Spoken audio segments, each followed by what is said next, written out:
Welcome back into the Sports Source. This segment brought to you by Safety Systems. When it comes to protecting your family, your possessions, your home, or your office, call VFL JJ Surlis.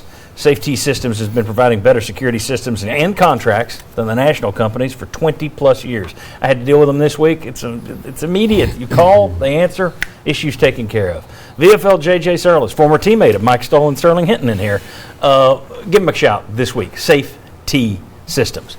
Okay, kind of a quickie segment here. I've put 3 up, 3 down on ice for a little while. See if we can get a little more meat on the bone with this segment. Just do something different. I want to do best and worst. Sterling, 60 seconds or less. Who was the best player on the field yesterday? Yesterday, Hendon Hooker. Mr. Hooker is showing incredible growth at the quarterback position.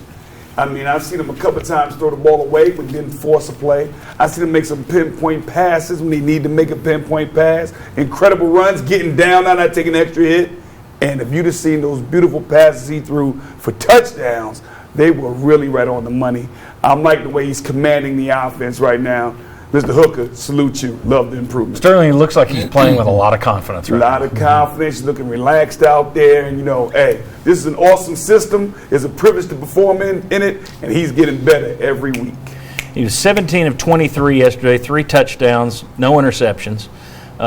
20 rushes, 91 yards. Some of those were sacks. My only concern about him is I don't like him getting hit 20 times in a game. I wish he ran less. And they even said that was too many. Heupel said that was too many. Jimmy, well, let's go. That was a best. Let's go to a worst. What was the worst decision made by either coach yesterday? Worst decision. Oh, Tennessee putting the quarterback under center. What the heck are you thinking? You handed it off for a touchdown run.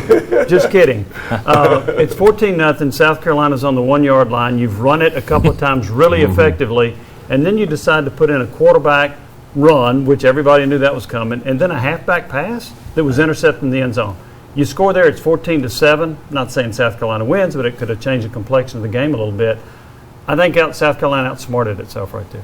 Halfback pass that's what I had.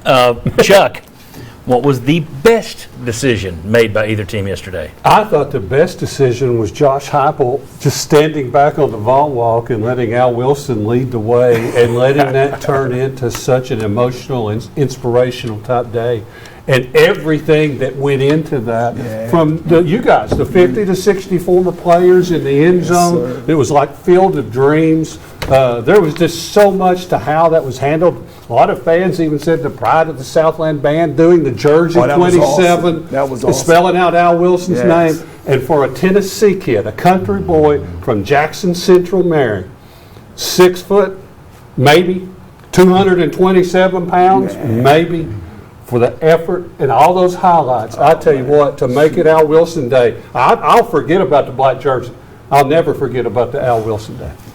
And I would have gone with South Carolina's fake punt. Fake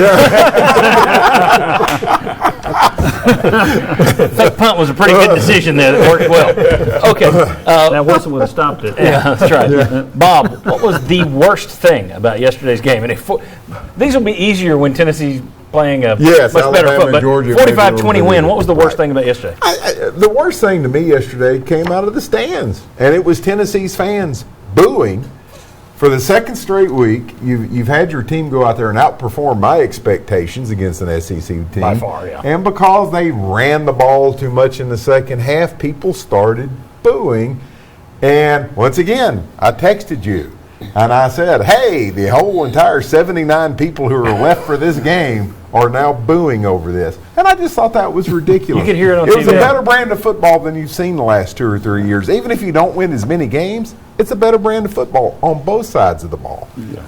But you're booing it. And I just thought that was the worst thing about yesterday. You could hear it on the television broadcast. I've wondered about it. I mean, again, what does that do for recruiting? You're booing. You're up 38-20 at that point. And you're booing your own team. And everybody leaves the stadium early.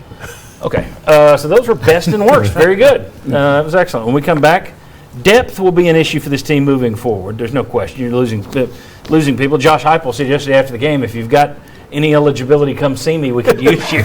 So what if, let's play the old what if game.